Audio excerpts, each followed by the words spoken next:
Maintenant, une autre question que nous pouvons nous poser, c'est pourquoi prêcher? Pourquoi devrions-nous prêcher?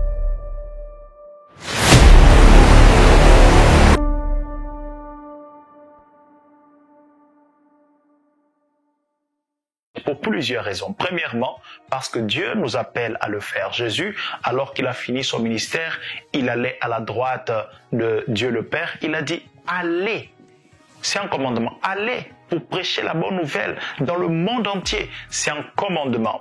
Et cette bonne nouvelle, ça veut dire aller dans le monde, prêcher la bonne nouvelle, l'évangile, pour que ceux qui ne connaissent pas Christ parviennent à le connaître. Mais quand on parle de prêcher également à l'Église, être établi comme un prédicateur, apôtre Paul dira qu'il a été établi comme prédicateur et enseignant de la parole. Donc c'est quelque chose que Dieu établit, c'est un appel. Lorsque nous reconnaissons cet appel, nous les répondons. Alors pourquoi nous prêchons?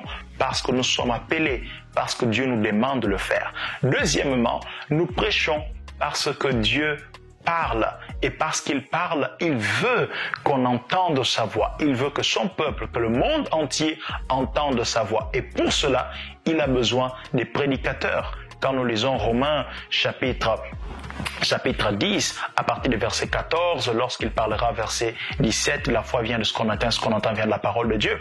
La Bible dira avant que, où sont les prédicateurs? S'il n'y a pas de prédicateurs, les mondes ne peuvent pas croire.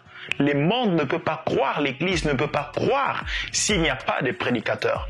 Alors pourquoi nous prêchons? Nous prêchons parce que Dieu parle et il veut qu'on entende sa voix.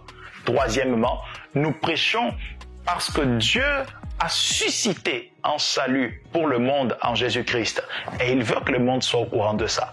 Beaucoup ne sont pas au courant qu'il y a un salut en Jésus-Christ. Or, Dieu veut que l'on sache. Dieu veut être connu de tous. Dieu veut que l'on sache qu'il n'a pas abandonné son peuple, qu'il n'a pas abandonné sa créature, qu'il n'a pas abandonné sa création. Mais il faut qu'il y ait des prédicateurs pour le faire. Et cela se fait par le moyen de la prédication, par le fait de prêcher. Quatrièmement, pour finir, pourquoi prêcher? Parce que c'est la voie que Dieu emprunte pour manifester sa puissance. Dans le livre de Hébreux chapitre 2, même lorsque nous lisons les évangiles, nous allons nous rendre compte que la Bible dira ceci: Jésus confirmait leur enseignement par des signes et des miracles et des prodiges. Dans le livre d'Hébreux, la Bible dira que Dieu a authentifié les témoignages de ses serviteurs en manifestant sa puissance. Donc la voie que la puissance de Dieu emprunte pour toucher le monde s'appelle la prédication. C'est le fait de prêcher.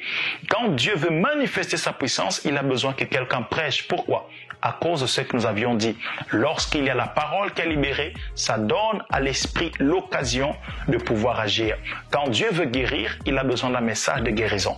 Quand il veut opérer des miracles, quand il veut sauver, quand il veut transformer, quand il veut unir les familles, quand il veut bénir quelqu'un, il a besoin qu'une parole soit libérée afin que sa puissance se déclenche. En fait, prêcher, c'est déclencher la puissance de Dieu par le moyen de la parole.